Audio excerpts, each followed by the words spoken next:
నమస్తే కళ్యాణ్. నమస్తే జయ గారు. కళ్యాణ్ గారు, రితిక అనే ఒక అమ్మాయి మనకి మెయిల్ చేసింది. పిల్లలు ఎట్లా ఉన్నారంటే తాత్కాలిక ఆనందం కోసం దాని పర్యవసనాలు ఎలా అయినా ఏం జరిగినా సంబంధం లేదు, తర్వాత సంగతి తర్వాత, ఇప్పుడు హ్యాపీగా ఉన్నామా లేదా, దీనివల్ల మన జీవితం ఏమవుతుంది, ఫ్యూచర్ ఏంటి, కాన్సిక్వెన్సెస్ అస్సలు ఆలోచించట్లేదండి. పక్కవారి జీవితం ఏమవుతుంది, ఈ క్షణాన మనసుకి ఏది తోస్తే అది చేసి చూపిస్తున్నారండి. అలాంటి ఒక ఇష్యూతో మన దాకా వచ్చిందండి రితిక. నాకు చెప్పాలని కూడా నా నోటితో నాకు చెప్పాలనిపించట్లేదు కళ్యాణ్ గారు. అంత అంత బ్యాడ్గా అనిపించింది, హానెస్ట్లీ చెప్తున్నాను. సో ఒకసారి మాట్లాడిద్దరు కానీ తప్పకుండా జయ గారు.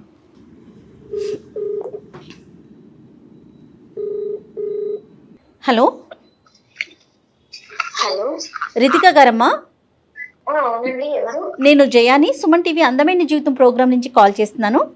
మేడం మీరా? థ్యాంక్ యూ మేడం, చాలా thank you so much phone చేసినందుకు. ఓకే అమ్మా, నాతో పాటు డాక్టర్ కళ్యాణ్ చక్రవర్తి గారు ఉన్నారు.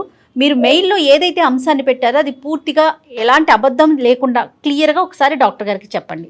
Okay madam. రైట్ అమ్మ రితిక. నమస్తే సార్. చెప్పమ్మా. మా సమస్య ఏంటంటే అది ఎలా చెప్పాలో కూడా తెలియట్లేదు సార్. ఒక చిన్న మిస్టేక్ నా వల్ల జరిగింది. అది మిస్టేక్ కూడా కాదు సార్, నేనే చేశాను, నా చేతుల్లో నేను చేశాను. ఎంతమ్మా నీ వయసు ఎంత? 26. 26. అంటే ఈ మిస్టేక్ ఏంటమ్మా, మీ జీవితంలోనా వేరే వాళ్ళ జీవితంలోనా? లేదు సార్, నేనే వేరే వాళ్ళ జీవితంలోకి వెళ్ళి వాళ్ళ జీవితాన్ని కొంచెం స్పాయిల్ చేయాల్సి వచ్చింది. చెప్పమ్మా, వివరంగా చెప్పు. నేను బెంగళూరులో సాఫ్ట్వేర్ లో వర్క్ చేసేదాన్ని సార్. ఓకేనమ్మా. అక్కడ ఒక అబ్బాయి పరిచయం అయ్యాడు, సతీష్ అని. తనకి ఆల్రెడీ మ్యారేజ్ అయిపోయింది సార్, ఒక పాప కూడా ఉంది. ఆ విషయం నాకు తెలుసు. ముందే అన్ని తెలుసు మీకు? తెలుసు సార్. కానీ పరిచయాలు పెట్టుకుంటారు. ఫస్ట్ ఫ్రెండ్స్ లానే మూవ్ అయ్యాం. తర్వాత ఉండే కొద్ది ఏంటంటే నాకు ఈ సొసైటీని చూసి, ఆ అబ్బాయిని అందరినీ చూసి తన బిహేవియర్ కొంచెం మంచిగా అనిపించింది సార్ నాకు. పెళ్ళైన వ్యక్తి అయినా కూడా? అవును సార్. ఫస్ట్ నేను ఫ్రెండ్ అని అనుకున్నాను, కానీ అది తెలియకుండానే తన మీద అది ఇష్టం చాలా ఎక్కువైపోయింది సార్. తెలియకుండా ఎందుకు అవుతుందిలే అమ్మా, తెలిసే అయ్యి ఉంటుంది. ఇష్టం అంటే ఇష్టం అంటే ఇంకా తను లేకపోతే నేను ఉండలేనేమో అన్నంత పీక్స్ కి వెళ్ళిపోయింది సార్. అది నీకు ఇష్టం, అతనికి కష్టమా, ఇద్దరికి ఇష్టమేనా? నాకే ఇష్టం సార్. నేను చెప్పాను తనకి, లేదు నాకు పెళ్లి అయిపోయింది, నాకు పాప ఉన్నది, నా లైఫ్ వేరని తను నాకు చెప్పాడు. కానీ నేను తీసుకోలేకపోయాను సార్.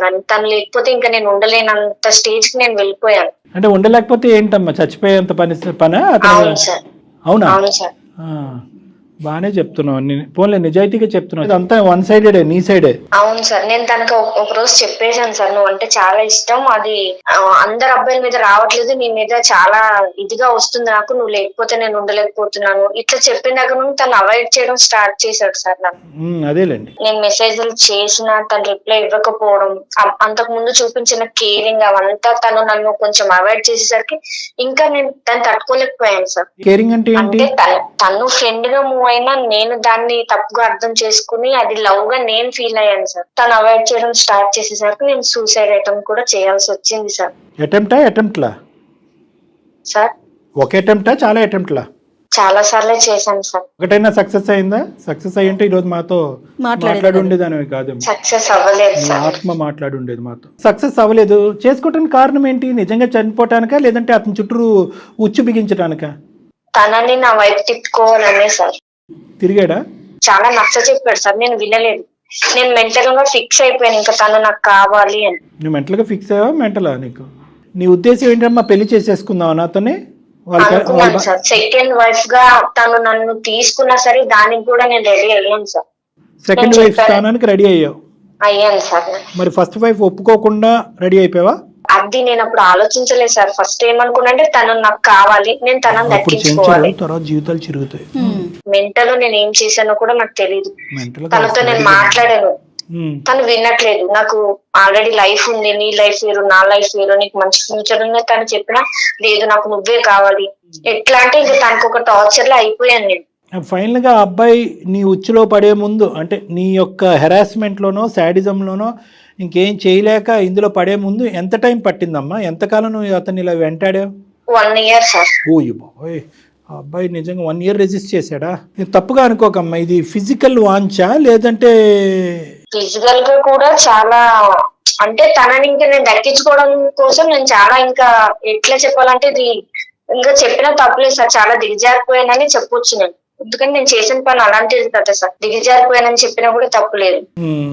ఒక అమ్మాయిగా షేమ్ గా ఫీల్ అవ్వాలి నేను, కానీ నేను చేసింది తప్పు కాబట్టి దాన్ని నేను ఒప్పుకుంటున్నాను సార్. ఈ అబ్బాయితోనేనమ్మా ఇంక ఇలా అడుగుతున్నాను పచ్చిగా, ఇంకా చాలా మంది ఉన్నారు పెళ్ళైన మగవాళ్ళు? లేదు సార్, తనకు పెళ్ళైందని తెలుసు కూడా తనని చాలా ఇష్టపడ్డాను, అది తప్పే సార్ నాకు ఈ తెలుసు. స్పీడ్ లో నీకు ఎవరు చెప్పలేదా? అమ్మ నాన్న గానీ, ఫ్రెండ్స్ గానీ, స్నేహితులు గానీ? చెప్పారు సార్, నా ఫ్రెండ్స్ చెప్పారు, కానీ నేను ఫిక్స్ అయిపోయాను తను నాకు కావాలి అని. దీన్ని పిచ్చి అంటారు అని చెప్పారా నీకు ఎవరైనా? చెప్పారు మేడం. వాళ్ళ భార్యకి తెలిసి నువ్వు కావాలా, వాళ్ళ భార్య తెలియకుండా నువ్వు కావాలా? నువ్వు కాదు, అతను. అంటే నేను ఫస్ట్ ఏమనుకున్నానంటే ఎవ్వరికి తెలియకుండా మెయింటైన్ చేద్దామని అనుకున్నాం సార్. నేను ఇట్లా సూసైడ్ చేసుకోవడం ఇవన్నీ చేయడం వల్ల ఇక తను కూడా నేను నిజంగానే చనిపోతాను అనుకున్నాడేమో తెలియదు సార్. ఓకే చెప్పాడు తను. బ్లాక్ మెయిల్ ప్రేమ అంటారు దీన్ని. అపార్ట్మెంట్ లో ఉండేవాళ్ళం సార్ ఇద్దరం, ఒక ఫ్లాట్ తీసుకుని ఉంటున్నాం ఇద్దరం, జాబ్ చేసుకునే వాళ్ళం, మంచిగా ఉండేవాళ్ళం. అట్లా ఒక 5 months కంటిన్యూ అయ్యాం సార్. ఒక రోజు తను ఊరెళ్ళాక మా ఇద్దరు ఫొటోస్ అవి వాళ్ళ వైఫ్ ఎలా చూసిందో తెలీదు, వాళ్ళ వైఫ్ ఫొటోస్ చూసింది. చూసి నా నెంబర్ తను ఎలా తీసుకుందో లేదు నాకు కాల్ చేసింది సార్. తను ఎవరు నువ్వు ఏంటి మెసేజ్లు అవన్నీ చూసిందో లేదో నాకు తెలియదు సార్. అన్ని చూసినట్టే నాతో మాట్లాడింది సార్ తను. నువ్వెవరు ఏంటి అసలు ఏమనుకుంటున్నావు, నాకు ఒక పాప ఉంది, నా లైఫ్ ఏంటి, నీకు ఎవరు దొరకలేదా, నా హస్బెండ్ దొరికిందా అని కొంచెం గలీజ్ గానే మాట్లాడింది సార్. ఆమె మీ పెళ్లి చేస్తాను రండి అనందా, నేను బయటకు లాగుతాను, నువ్వు ఎక్కడ ఉంటావు ఏంటి, నీ అడ్రస్ ఏంటని నాతో చాలా ర్యాష్ గా మాట్లాడింది సార్. 1 hour మాట్లాడింది. నేను చెప్పాను తనకి నీ హస్బెండ్ అంటే నాకు ఇష్టం, నువ్వు ఓకే అంటే ఇద్దరం ఉందామని చెప్పాను సార్. ఇద్దరు కలిపి ఉండటం ఏంటి, అది ఏమైనా హోటలా? ఫోన్ లో కాదు, ఒకసారి ఇద్దరం మీట్ అవుదాం అని చెప్పాను సార్. నేను ఎక్కడికి రావాలి అని అడిగితే తన ఇంటికి రమ్మంది సార్. నేను బయలుదేరి వెళ్ళాను వాళ్ళ హౌస్ కి. అప్పుడు అసలైన చూసేట అప్పుడు చూపెట్టి ఉండేది, ఊరుకుందా మరి? అంటే కొంచెం కొట్టింది సార్ నన్ను. కొంచెమే కొట్టిందా? చీపురు కట్టలేదా? పెద్ద గొడవ అయ్యింది. అదేంటంటే వాళ్ళిద్దరిది లవ్ మ్యారేజ్ అంట సార్.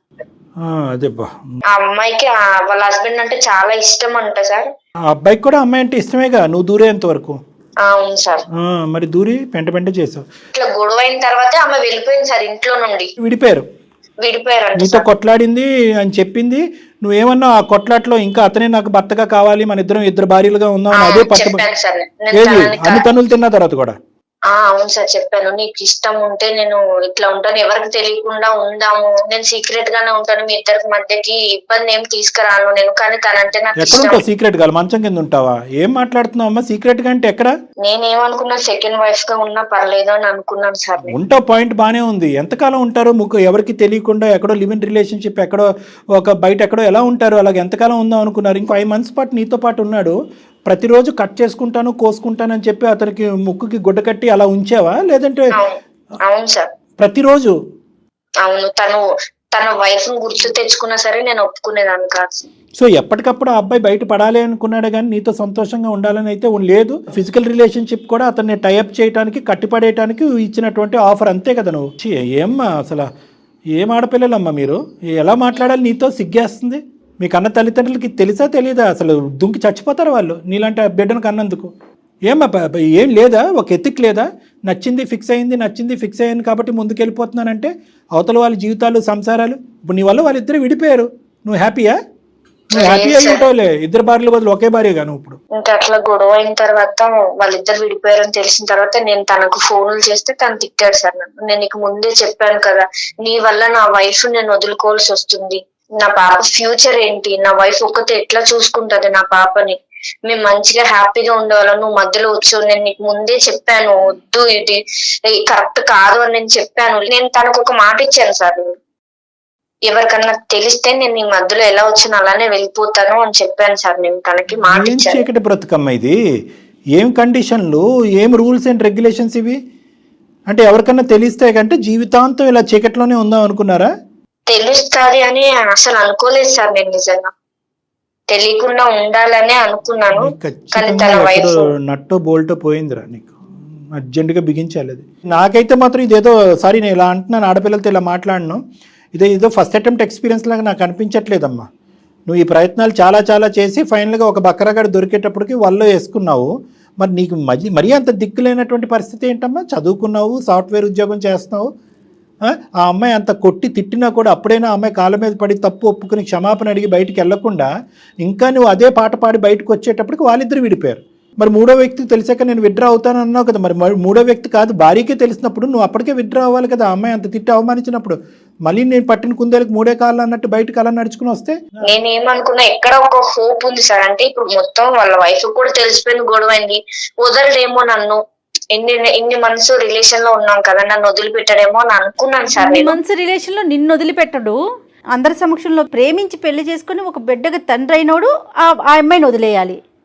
నిజంగా డాక్టర్ గారు అన్నట్టు నీకు కొంచెం ప్రాబ్లం ఏదో ఉందమ్మా, అనకూడదు ఈ మాట, అనొచ్చేమో. జీవితాలు నాశనం అవుతున్నప్పుడు ఏమన్నా అనొచ్చు. ఒక పంచే మీ పేరెంట్స్ ని పిలిపించి ఒకసారి డాక్టర్ గారు మాట్లాడతారు. పేరెంట్స్ తో కూడా మాట్లాడాను మేడం, తనంటే ఇష్టం అని చెప్పాను. మా పేరెంట్స్ కూడా చెప్పాను నేను. మా పేరెంట్స్ కూడా తిట్టడం కుట్టడం అన్ని జరిగింది మేడం. కానీ నేను మర్చిపోలేకపోయాను తనని. మళ్ళీ వస్తాడేమో నా దగ్గరికి అని చాలా వెయిట్ చేశాను మేడం నేను. అసలు నువ్వేం నిన్ను అప్పుడే పేరెంట్స్ కాదు, మామయ్యలు కాదు, పెద్దనాన్నలు కాదు, నీకు అర్జెంటుగా అప్పుడు తీసుకెళ్ళి సైకాట్రిస్ట్ దగ్గర పట్టుకెళ్ళి హాస్పిటల్లో అడ్మిట్ చేసి ఒక 2-3 కరెంట్ షాకులు ఇప్పిస్తే అప్పుడు నీ మత్తు వదులుతుంది. అంతే, ఇంకేం చేయాలో. ఇలాంటి మత్తులు, పిచ్చి మత్తులకి మంచి ప్రేమించుకున్న జంట జీవితాల్లో, ప్రేమించి పెళ్లి చేసుకుని ఒక బిడ్డను కన్న జీవితంలో నిప్పులు పోసావంటారు చూడు, ఇదే నిప్పులు పోయటం. ఇప్పుడు ఏం చేయాలని మా దగ్గరికి వచ్చావు? నాకు నా మీద నాకే బ్లేమ్ వస్తుంది సార్. అంటే నా మీద నాకే చిరాకు వస్తుంది. నేను చేసిన ఒక చిన్న మిస్టేక్ వల్ల ఒక లైఫ్ స్పాయిల్ అయిపోయింది. ఒక చిన్న పాప ఉంది వాళ్ళకి. ఆ పాప నేను ఒక మూవీలో చూసాను సార్. ఇప్పుడు హస్బెండ్ తప్పు చేశాడని వైఫ్ బిడ్డతో సహా చనిపోయింది. ముందు చూడలేదా మూవీ? ముందు చూడలేదు సార్. అంటే మెంటల్ గా ఫిక్స్ అయిపోయి నాకు అసలు లెక్క ప్రకారం ఇప్పుడు చేయాలి సూసైడ్ అటెంప్ట్. ఇప్పుడు చేయలేదే నువ్వు? ఇప్పుడు చేయవా? చెయ్యను సార్. వాళ్ళిద్దరిని కలపాలని నేను అనుకుంటున్నాను సార్. అందుకే నేను ఎవరి దగ్గరికి వెళ్ళినా సరే నన్ను తప్పుగానే చూస్తారు సార్. ఎందుకంటే నేను చేసిందే తప్పు పని. ఇంతమంది చచ్చిపోతున్నా, ఇన్ని జీవితాలు నాశనం అయిపోయిన బుద్ధిరాని నువ్వు ఒక సినిమా చూసి ఒక భార్య పిల్లలు ఇలా చచ్చిపోవచ్చు, ఒక ఆడది ఎంటర్ అవుతే కనుక అనేటటువంటి ఆలోచనతో మారిపోయి ఈ రోజు అందమైన జీవితం ఫోన్ చేసావు. అన్ని ఎక్స్ట్రీమ్స్ ఆ పిల్లలు. సినిమా మార్చేసిందమ్మా నిన్ను, జీవితాలు మార్చలేదు. కానీ ఇప్పుడు మాకు దానికి ఫోన్ చేసావు అంటే వాళ్ళిద్దరిని కలపమనా? అవును సార్. ఆ అబ్బాయి ఇంకా టచ్ లోనే ఉన్నాడా నీతో? లేదు సార్, తను నాకు కాంటాక్ట్ అవ్వట్లేదు. నీ కాంటాక్ట్ అవ్వట్లేదు? తన ఫ్రెండ్స్ అడుగుతున్నా సరే వద్దు, ఇక్కడతో వదిలేసే అంటున్నారు. అమ్మ దయచేసి అతన్ని కాంటాక్ట్ చేసే ప్రయత్నం మాత్రం చేయమాకు తల్లి, బతికుండని అతన్ని. ఆ అమ్మాయి టచ్ లో ఉందా? ఉంది సార్. అమ్మాయి చెప్పిందా అతని పరిస్థితి ఏంటి, ఎక్కడ ఉంటున్నాడని? ఈ అమ్మాయి లేదు చెప్పట్లేదు. నువ్వు వచ్చావు కదా మధ్యలో, నువ్వే ఉండు. నన్ను అంత ఇష్టపడి కూడా నన్ను కాదని నీ దగ్గరకు వచ్చాడంటే తనని నేను ఎలా నమ్మాలి? అది నా ప్రెషర్ వల్ల వచ్చాడు, నేను ఇలా బలవంతం చేశాను, చచ్చిపోతానని బెదిరించి ప్రతిరోజు కట్టిపడేశాను, ఒక రూమ్ లోకి తీసుకెళ్ళని చెప్పలేకపోయావా? నేను చెప్పాను సార్. తనకి ఎంత చెప్పాలో, నా వరకు ఎంత అవుతుందో నేను అంతా చెప్పాను. కానీ తను వినట్లేదు సార్. కాదు, ఇప్పుడు నీ లెక్క ప్రకారం మనం ఎవరితో మాట్లాడాలి? ఆవిడతో మాట్లాడాలా, అతనితో మాట్లాడాలా? తననే ఫస్ట్ కాంప్రమైజ్ చేయాలనుకుంటున్నాను సార్. నా వల్ల అవ్వట్లేదు. ఎక్కడో చిన్న హోప్, అందమైన జీవితం వల్ల మీ వల్ల ఏమన్నా అవుతుందేమో, నెక్స్ట్ ఇంకెవ్వరు కూడా నాలాగా ఇట్లా అవ్వకూడదని ఒక చిన్న హోప్ తో నేను మీకు మెయిల్ పెట్టాను సార్. నీలా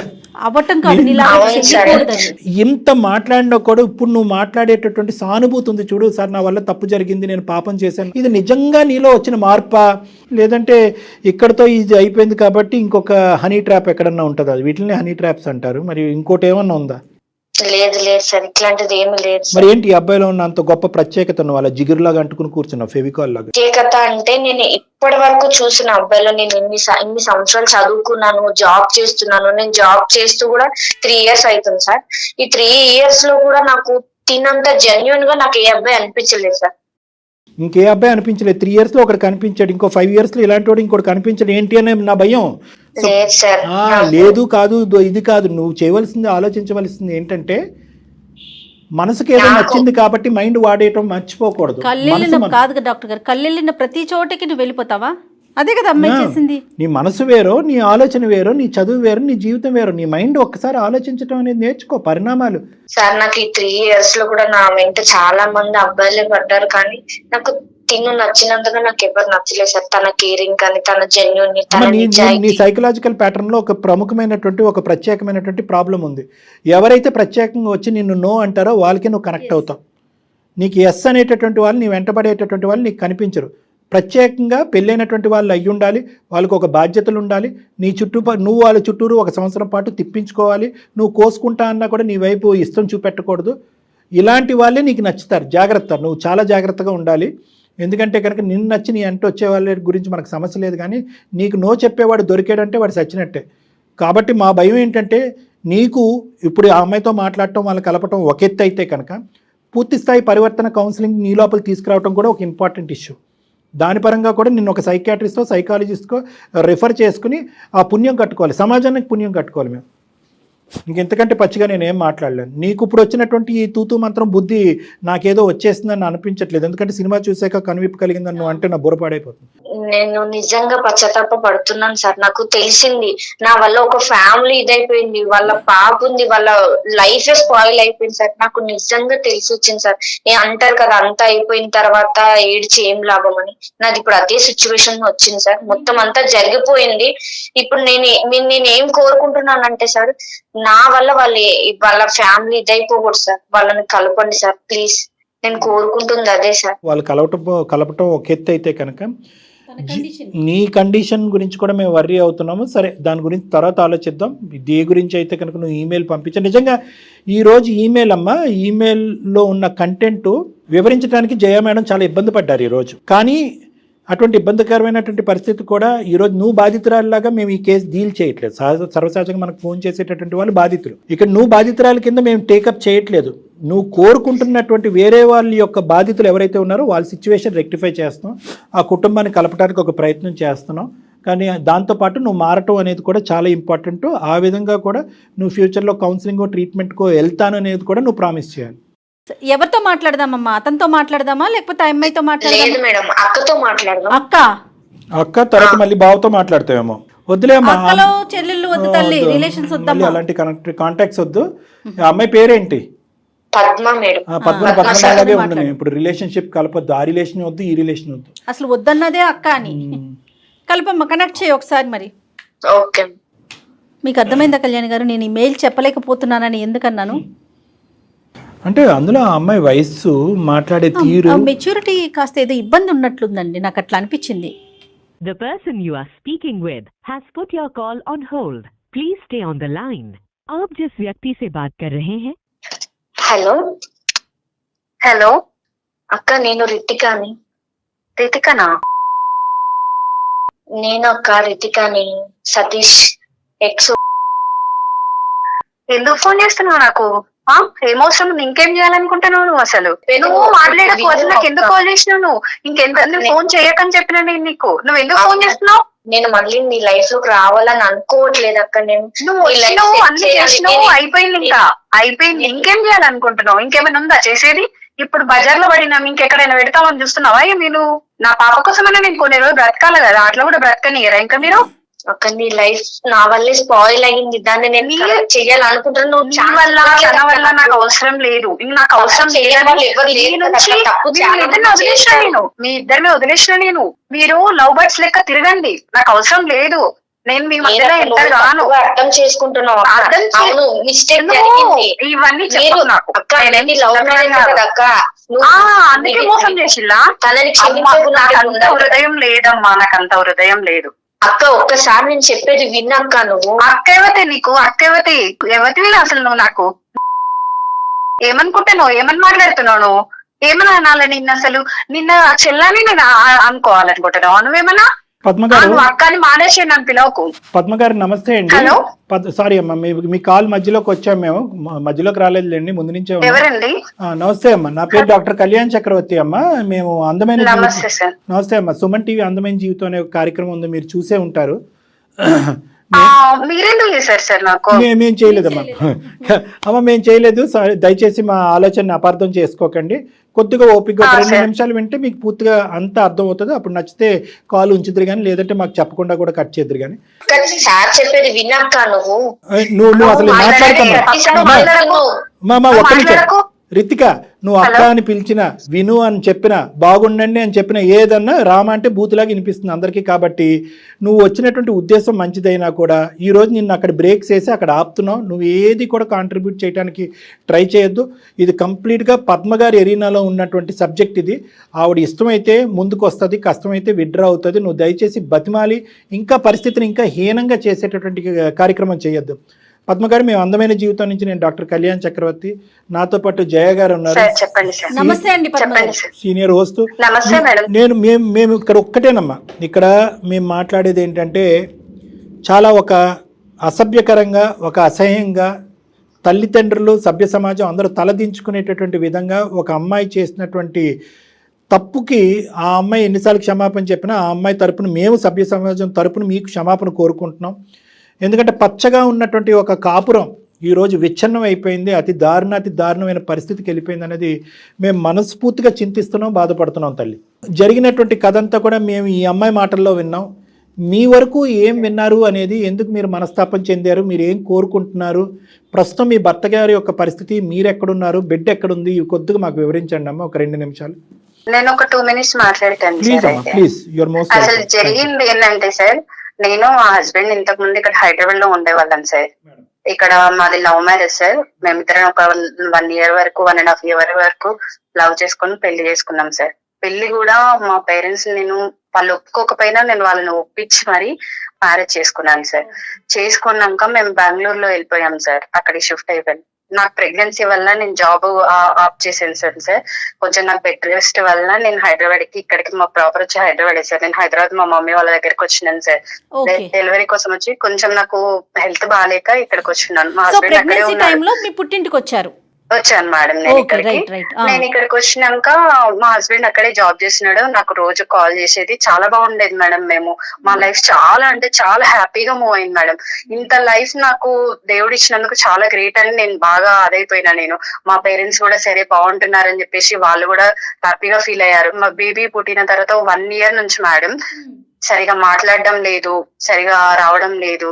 1 month కి ఒకసారి వచ్చే, 1 month లో 15 days కి ఒకసారి వచ్చేవాడు. 1 month కూడా రాకుండా అయిపోయాడు. అట్లా ఒక 1 year వరకు చేశాడు. నాకు ఎందుకో డౌట్ వచ్చింది. డౌట్ వచ్చి ఒకసారి నేను ఇట్లా ఫొటోస్ ఇవి ఫోన్ లో అవి ఇవి చెక్ చేసిన. నేను ఎప్పుడు చెక్ చేయను, కానీ నాకు డౌట్ రావడం వల్ల ఏమైంది అసలు అని తెలుసుకోవడానికి నేను చెక్ చేసిన మేడం. మొత్తం డిలీట్ చేశాడు సార్. డిలీట్ చేస్తే రీసైకిల్ బిన్ లో చూసాను సార్. నేను ఇవన్నీ చూసిన తర్వాత అప్పుడు నేను ఫస్ట్ అయితే అడగలేదు సార్. సరే ఏం చేస్తాడు ఇంకేం చేస్తాడు అని చెప్పేసి చూసిన. సరే మాట్లాడేమో, నాకు తెలియలేదు అనుకుంటుండే కదా అని చెప్పేసి నేను సైలెంట్ అయిపోయినా. అది రోజుకు ఎక్కువ చేసేసి మొత్తం అవాయిడ్ చేసే కాడికి వెళ్ళిపోయాడు. ఇట్లా చేసినప్పుడు నాకు అవసరమా సార్? నేను నిలదీసి అడిగినప్పుడు ఆ అమ్మాయికి తెలిసిందట. తెలిసి ఈయనేం చేసిండు, వదిలేసిన, నాకు అమ్మాయితో ఏం సంబంధం లేదు, ఆ అమ్మాయినే నన్ను ఫోర్స్ చేసింది, ఆ అమ్మాయి ఇట్లా. అంటే ఇప్పుడు రోడ్డు మీద ఎంతో మంది ఫోర్స్ చేస్తారు, అందరి దగ్గరికి వెళ్తారా సార్? అట్లా చెప్పండి.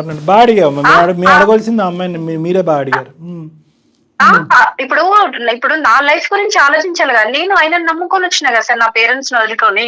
ఇప్పుడు తను రమ్మన్నదని తన దగ్గరికి వెళ్ళిపోతాడు. అంటే నేను ఎట్లా కనిపిస్తున్నాను దానికి? అట్లా చేయడం పద్ధతి అవుతుంది సార్. నా సిచ్యువేషన్ నుండి ఆలోచించండి సార్. నా పేరెంట్స్ కి ఏం చెప్పాలి నేను? ఇవన్నీ అంటే మోసం చేయడానికి నన్ను పెళ్లి చేసుకుందైనా. అక్క తను నిన్ను మోసం చెయ్యలేదు అక్క, నేనే తన. నువ్వు మాట్లాడకు. నాకు టైం ఇచ్చినప్పుడు నేను మాట్లాడుతున్నా కదా. నువ్వు ఎందుకు మాట్లాడుతున్నావు మధ్యలో వచ్చి? మాట్లాడకు, నీకు అర్హత లేదు. నాకు అక్క అని పిలవకు. ఇంకొకసారి చెప్తాను, నేను అస్సలే బాగోదు. ఇంకా చాలా చేసినాను నీ దగ్గర నుంచి, నేను చాలా చూసినా. ఇంకా అవసరం నాకు లేదు అసలు. రితిక, నువ్వు అక్క అనే పిలుపు పిలుస్తుంటే మాకు కూడా ఇరిటేషన్ వచ్చేస్తుందమ్మా. దయచేసి ఆ పిలుపు పిలవకు, అర్థమవుతుందా? వద్దు మేడం, ప్లీజ్. నాకు వద్దు. తనతో మాట్లాడే ఉద్దేశం నాకు అస్సలే లేదు. అసలు తను వస్తే మాత్రం నేను వెళ్ళిపోతా. ఇప్పుడు ఇక్కడ వచ్చి కాల్లో ఉండను నేను అసలు. రితిక, నువ్వు కొంచెంసేపు సైలెంట్ గా ఉండాలి. Okay madam. ఇట్లా చేసిండ్రు సార్ వాళ్ళు. సరే, ఆ అమ్మాయి ఫోర్స్ చేసిందంట సార్. ఫోర్స్ చేస్తే నువ్వు ఎట్లా వెళ్తావు? నేను కూడా ఇంకొక అబ్బాయిని చూసుకుంటా సార్. అలాంటి మాటలు ఎందుకులేమ్మా? ఏం సమాధానం చెప్పాలో కూడా మాకు బోధపడట్లేదమ్మా. అంటే అర్థం కావట్లేదు. అంటే సార్ మీరే అట్లా అంటే నా సిచ్యువేషన్ లో ఉండి ఆలోచించండి సార్. ఒక అమ్మాయిగా నేను ఇట్లా నా పాపను పట్టుకొని, ఇప్పుడు సార్ నాకు ఇవన్నీ అవసరం లేదు సార్. నా బేబీని నేను పెంచుకోలేనా? తను నాకు అవసరమా? ఆయన చేసిందని చెప్పేసి ఆయన అదిలో పడిపోయి నా బ్రెయిన్ కొన్ని రోజులు పని చేయలేదు సార్. నాకు ఏం చేయాలో కూడా అర్థమైతే లేదు. నేను పిచ్చిదాన్ని అయిపోయినా. అమ్మ ఇక్కడ ఏంటంటే అమ్మ ఇక్కడ నేను ఇలా చెప్తే మీకు నచ్చదు, మీరున్న హీట్లో మీకు జరిగినటువంటి అన్యాయంకి ఏం చెప్పినా కూడా మీకు అది బ్రెయిన్కి ఎక్కకపోవచ్చు. ప్లస్ నెంబర్ 1, నెంబర్ 2 ఏంటంటే మీ స్థానాన్ని మీరు నమ్మి మీరు ఇంటిగ్రిటీకి ఒక ఇంపార్టెన్స్ ఇచ్చారు, వ్యక్తిత్వానికి ఇంపార్టెన్స్ ఇచ్చారు. ఒక ఆడపిల్ల ఎవరో రోడ్డు మీద పోయేటటువంటి అమ్మాయి నేను చచ్చిపోతాను నువ్వు నన్ను ప్రేమించంటే వెళ్ళిపోయి ఒక భర్త వెళ్ళిపోయి ఉండిపోతాడు. ఇలాంటి ప్రశ్నలకి దేనికి కూడా మా దగ్గర సమాధానం లేదు. దేనికి కూడా మా దగ్గర సార్ ఎలా ఉంటాయి చెప్పండి. చేసేది కరెక్ట్ అయితే మనం కరెక్ట్ అనుకోవచ్చు సార్. కానీ ఈ రోజు పద్మ ఈ రోజు అది వాళ్ళు చేసింది ఏం కరెక్ట్ కదమ్మా. ఇంకా పచ్చిగా చెప్పాలంటే బూతు పని అది. ఓకేనా? అతను ఈ అమ్మాయి 70% చేస్తే మీ ఆయన 30% చేసాడు. నోట్లో ఏలు పెడితే కొరకన బ్యాచ్ కూడా కాదు. ఇలా ఒక ఆడపిల్ల వచ్చి పరిచయమైనటువంటి కొన్ని రోజులకే ఫ్రెండ్షిప్ రిలేషన్షిప్ అని చెప్పి నా మెడమే కత్తి పెట్టిందే, నాతో పాటు కాపురం చేస్తావా సస్తావా, సీక్రెట్గా 2 భార్యల కింద ఉందాము అని ప్రపోజల్ చేస్తుంది అంటే కనుక అతను గర్జించి అడిగేటటువంటి ధైర్యం లేకపోతే మిమ్మల్ని వచ్చి అడుగుతుంటే కనుక మీరు చీపురు కట్ట తిరగేసి 2 వాయించి ఉండేవారు కదా. అప్పుడే ఈ అమ్మాయిని సెట్ అయిపోయి ఉండదు మొత్తం అంతా కూడా. అలా చెప్పకుండా అయిపోయిన తర్వాత స్టార్టింగ్ లో అంటున్నాను మీ భర్త కూడా ఈక్వల్ గా తప్పు ఎక్కడ చేశాడు అనే మాట ఎందుకు అంటున్నానంటే స్టార్టింగ్ లో నిజంగా అతని మీద వాడు ఇట్లా మోసం చేసినాక వాడు ఊసే వద్దు సార్ మనకి. నువ్వు వాడంటావో వీడంటావో నాకు తెలియదు కానీ మనసు విలిగిపోయింది కదా. వద్దు సార్ అట్లాంటి వ్యక్తులకి విలువ ఇయ్యని అవసరం లేదు మనము. అమ్మ నువ్వు ప్రేమించి నువ్వు పెళ్లి చేసుకున్నటువంటి భర్త గురించి నీకంటే నేను ఎక్కువ మాట్లాడలేను. అతనితో అసలు వాస్తవానికి నేను మాట్లాడలేదు, చూడలేదు, మీరిద్దరు చెప్తుంటేనే వింటాం. కానీ ఈ అమ్మాయి పరిచయం అయ్యేంతవరకు నేను మిమ్మల్ని కలపాలి లేదంటే ఖచ్చితంగా ఆ ఉద్దేశంతో నేను ఇక్కడ దిగలేదు. At the end of the day నేను మాట్లాడినటువంటి విధంగా నాకున్నటువంటి ఉద్దేశం నీ మనసులో ఎవరన్నా మాట్లాడారో లేదో నాకు తెలియదు. కాబట్టి ఒక్కసారి ఆ ఆప్షన్స్ అనేటటువంటిది, ఆ పాయింట్స్ అనేటటువంటిది, జీవితానికి సంబంధించినటువంటి ఆ బిడ్డకు సంబంధించిన భవిష్యత్తు గురించి కొన్ని అంశాలు నేను చెప్తానమ్మా. అవి నీ మనసుకు అత్తుకుంటే కనుక ముందుకు అడిగాయి, లేదంటే నువ్వు ఎక్కడైతే నిలబడ్డావో అక్కడే నిలబడు. నువ్వు ఈ అమ్మాయిని చూసుకుని మీ భర్తని ఇంకో 2 రెట్లు ఎక్కువ అసహించుకోవద్దు. ఈ అమ్మాయి డిలీట్ అయిపోయింది, అర్థమైందా? ఈ అమ్మాయి డిలీట్ అవ్వకపోయినా కూడా ఈ అమ్మాయిని ఖచ్చితంగా సొసైటీకి ఈ అమ్మాయి ఒక చీడపురుగు కింద ఉండకుండా ఈ అమ్మాయి మానసిక పరిస్థితి సరిచేసేటటువంటి ప్రయత్నం పూర్తి స్థాయిలో నేను చేస్తాను అనేటటువంటి విధానంగా నీకు వాగ్దానం చేస్తాను. ఈ అమ్మాయి కళ్ళ ద్వారా, ఈ అమ్మాయి మాటల ద్వారా, ఈ అమ్మాయి చేసిన పనుల ద్వారా నీ భర్తను చూడద్దు. నువ్వు ఎవరినైతే కనుక అసలు సిసలుగా ప్రేమించావో, నమ్మేవో, పెళ్లి చేసుకున్నావో, ఈ అమ్మాయి దూరేంత వరకు ఎంత చక్కగా మీ కుటుంబం ఉందో ఆ అబ్బాయి గురించే ఆలోచించమంటున్నాను. ఆ సతీష్ గురించే నేను ఆలోచించమంటున్నాను. ఇదంతా కూడా నేను ఒక బ్యాడ్ ఫేస్ కింద వర్ణిస్తానమ్మా. లేదండి సతీష్ యొక్క ఆలోచనలో కూడా బలహీనత ఉంది. ఈ అమ్మాయి కాదు, అంతకుముందు కూడా అతని వ్యక్తిత్వంలో లోపాలు ఉన్నాయి. చాలా వీక్నెసెస్లో చాలా సందర్భాల్లో వేరే ఆడపిల్లలు కూడా ఇతన్ని ట్రాప్లోకి వెళ్ళాడని అనుకుంటే వేస్ట్. చరిత్ర చెప్పట్లేదు. నువ్వు తప్ప అతని జీవితంలో ఎవరూ లేరు. నిన్నే ప్రేమించాడు, స్వచ్ఛంగా పెళ్లి చేసుకున్నాడు, హ్యాపీగా బిడ్డను కానీ హ్యాపీగా ఉన్నారు. ఈ అమ్మాయి మామూలుగా పీడీ కాదమ్మా, personality disorder, narcissistic personality disorder అంటారు. వీళ్ళు ఎలాంటి భయంకరమైనటువంటి అంటే 100 మందికి ఇలాంటి ఆడపిల్లలు 3 ఉంటాయి. వీళ్ళే సమాజంలో జరిగేటటువంటి ఈ హత్యలు, ఆత్మహత్యలు ఇలాంటి వాటికని ప్రధానమైనటువంటి కారకులు. ఇప్పుడు ఈ విపరీతంగా న్యూస్ స్టోరీల్లో చూస్తున్నా చూడండి, ఎక్కడ ఉన్న అమ్మాయి మా జీవితంలో దూరింది, సర్వనాశనం చేసింది, నా మొగుడిని చిక్కుపోయి, వీళ్ళందరూ కూడా ఈ narcissistic personality disorders, border line personality disorders అంటారు. వీళ్ళకి ఏంటంటే వీళ్ళు ఏదన్నా పట్టుకుంటే కనుక 600 అయినా 106 వాళ్ళు పట్టు మాత్రం వదలరు. ఈ అమ్మాయి వెనకట్ల పడినటువంటి మగాళ్ళు ఎంతోమంది ఉన్నారంట, ఆ లిస్టు మనకు అనవసరం. కానీ మీ ఆయన మామూలుగా రెసిస్ట్ చేయలేదు. ప్రతిరోజు అతని మెడ మీద కత్తి పెట్టడం కాదు కానీ తన మెడ మీద కత్తి పెట్టుకుని అతను అక్కడే కూర్చోపెట్టింది, భయపెట్టింది. మీ ఆయన ఎక్కడ భయపడ్డాడు అంటే కనుక అరే ఇంత సాఫీగా మన ప్రయాణం జరుగుతుంది, ఇదేదో నా మట్టుకు నేనే ఇది తుంచేద్దాం, తీసేద్దాం, డైల్యూట్ చేసేద్దాం, నా మట్టుకే నేను డీల్ చేద్దాం, ఇది నా వైఫ్కి చెప్తే కనుక ఇంకా అపార్థం చేసుకుంటుందనే ఉద్దేశంతో ఏంటంటే రోజులు వారాలు నెలలైనవి. సో వీళ్ళ రిలేషన్షిప్ అప్పటికే ఏంటంటే వీళ్ళిద్దరూ ఒక బలహీనమైన క్షణంలో ఆ విధంగా కూడా ఫిజికల్గా కూడా ఇది అయిపోవటంతో అతను భయపడటం మొదలుపెట్టి సింగిల్ హ్యాండెడ్గా ఈ అమ్మాయిని తప్పించడానికి ప్రయత్నం చేసి పెద్ద తప్పు చేశాడు. మామూలు ఒత్తిడి పెట్టలేదమ్మా మీ భర్త మీద. ఈ అమ్మాయి గురించి నేను మాట్లాడతాను, నువ్వు డైరెక్ట్గా క్లినిక్కి వస్తే కనుక ఈ వ్యక్తిత్వాలు ఎలాగే ఎంత మంచి వ్యక్తినైనా కూడా ఎలా బొట్లో వేసి ట్రాప్ చేసి జీవితాలను సర్వనాశనం చేస్తారు. ఇలాంటి అమ్మాయిలు నా దగ్గర ఎంతోమంది ఉన్నారు. వీళ్ళు కాలు తొక్కేస్తారు, తర్వాత సారీ చెప్తారు. బాధ ఎవరిది? మీ ఆయనది తప్పు ఉంది కాదనట్లేదు, కానీ ఎంత శాతం తప్పు ఉంది అతని గురించి నీకు ఎంతవరకు తెలుసు? ఇప్పుడు అతని పరిస్థితి ఎలా ఉందో నాకు తెలియదమ్మా. ఈ అమ్మాయి కూడా చెప్పలేకపోతుంది. నీకైనా తెలుసా మీ ఆయన పరిస్థితి ఎలా ఉందో? అంటే ఇట్లా కొన్ని వ్యసనాలకి అలవాటు పడ్డాడని, డ్రింక్ చేస్తున్నాడని, హెల్త్ బాగా ఖరాబ్ అయిపోయిందని తెలిసింది సార్. నాకు కూడా చాలా సార్లు వచ్చి నన్ను బ్రతిమలాడిండు సార్. కానీ నేను కాంప్రమైజ్ కాలేకపోయాను కూడా.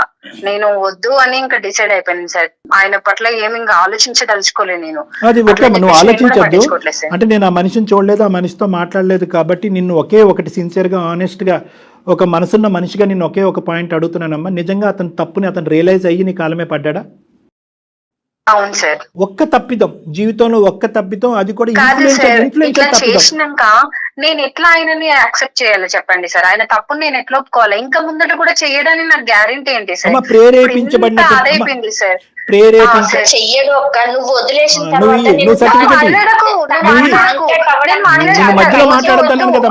లేదు, నాకు అవసరం లేదమ్మా, ఎవరి గురించి నాకు అవసరం లేదు. విస్తరలో అన్నం అంటే వడ్డించిన తర్వాత నువ్వు వచ్చి తూ అని అంటున్నావు. అమ్మా రితిక, నువ్వు మాట్లాడద్దు. నువ్వు ఇస్తావా సర్టిఫికెట్ మారేడని? వాళ్ళని కలపమంటావా వద్దంటావా? కలపమని చెప్తున్నా. తనకి వాళ్ళ హస్బెండ్, తన వైఫ్ అంటే చాలా ఇష్టం తనకి, అది నాకు తెలుసు సార్. నువ్వు తెలుసుకొని ఎట్లా చేస్తే బాగుంటదని చేసినావు కదా ఇన్ని రోజులు. తను చూస్తారని నేను ఎక్స్పెక్ట్ చేయలేదు సార్. సర్లే, నువ్వు పాత స్టోరీ మళ్ళీ సినిమా తిప్పద్దు కానీ నీ వ్యక్తిత్వం గురించి తర్వాత మాట్లాడుకుందాం. అమ్మ, ఈ అమ్మాయితో అసలు జోక్యం లేదమ్మా. అమ్మ, ఈ అమ్మాయి అసలు ప్రస్తావన వద్దు. మీ ఆయన మారేడా లేదా అనేటటువంటిది ఈ అమ్మాయికి ఏం తెలుసు? పిచ్చిమోహం. ఈవిడ ఏదో పట్టుకుని ఏదో ఏలాడుతూ అందరి జీవితాలు నాశనం చేస్తుంది. ఆ అమ్మాయితో చాలా పని ఉంది మాకు, తర్వాత చెప్తాను నేను అది. నాకు నీ వరకు మాత్రం నీ భర్త ఈరోజు అతని పరిస్థితి ఏమీ బాగాలేదు అని అంటున్నావు. బిడ్డను బాగా చూసుకునేవాడు, భార్యను బాగా చూసుకునేవాడు. కేవలం ప్రెగ్నెన్సీ టైంలో ఈ అమ్మాయి పెట్టినటువంటి మానసిక పరమైనటువంటి ఇన్ఫ్లుయెన్షియల్ బ్లాక్మెయిల్ ఒత్తిడి ఇది. ఆ ఒత్తిడికి అతను తలొగ్గి ఒక తప్పు చేశాడు. నువ్వు ఇప్పటికిప్పుడు నువ్వు ఏదో ఒప్పేసుకుని నా మాట మీద గౌరవంతోనో ఇంకోటో ఏదో ముందుకెళ్ళిపోమని నేను అనట్లే. ఒక్కసారి మీరు వస్తే కనుక నేను కూడా అతన్ని ఫోన్ చేసి పిలిపించుకుంటాను నా దగ్గరికి. నా సమక్షంలోనే మీరు మాట్లాడుకోండి. దయచేసి ఈ కాపురం మాత్రం విడిపోవలసినటువంటి కాపురం కాదు. ఇలా అయితే కనుక మీరు కానీ ఈ బేసిస్ మీద విడిపోతే కనుక, ఇదే ఎగ్జాంపుల్ తీసుకుని ఇలాంటి ఆడపిల్లలు చాలామంది ఉన్నారు సమాజంలో. ఈ మొత్తం ప్లాట్ఫామ్ని, ఈ ఎపిసోడ్ని వాళ్ళకి కావాల్సినటువంటి విధంగా వాడుకుని అరే ఇలా పొల్ల పెడితే కనుక విడిపోతారనమాట అనేటటువంటిది ఎగ్జాంపుల్ కింద తీసుకుని ముందుకెళ్తారమ్మా. మీరిద్దరు భార్యాభర్తలు మీ ప్రేమ నిజమైంది అనేటటువంటిది ప్రూవ్ చేసుకోవాలి. ఆ పిల్లకి ఒక చక్కటి తల్లిదండ్రుల కింద మారి ముందుకెళ్తాం అనేటటువంటి ఆలోచనతో ముందుకెళ్ళాలి.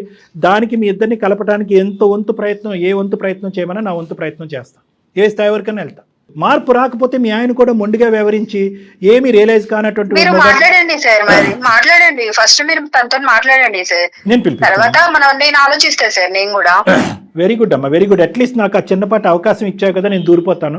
నేను అనేది ఏంటంటే అతనికి ఫోన్ చేస్తాను, అతనికి ఫోన్ చేసి నా క్లినిక్ పిలిపించుకుని నేను మాట్లాడతాను. నేను ఫోన్ చేసినప్పుడు ఒక 2-3 సార్లు అతనితో మాట్లాడిన తర్వాత నువ్వు వద్ది కానీ ఇద్దరు ఎదురు కూర్చొని మాట్లాడుకుందాం. మీరిద్దరు ఏమనుకుంటే అదే ఫైనల్గా నేను ఏకీభవిస్తాను. నా నమ్మకం నాకు ఉంది కానీ final decision is up to both of you. సరే సార్, నేనైతే కాంప్రమైజ్ అవ్వలేను సార్. మీరు చెప్తున్నారు కాబట్టి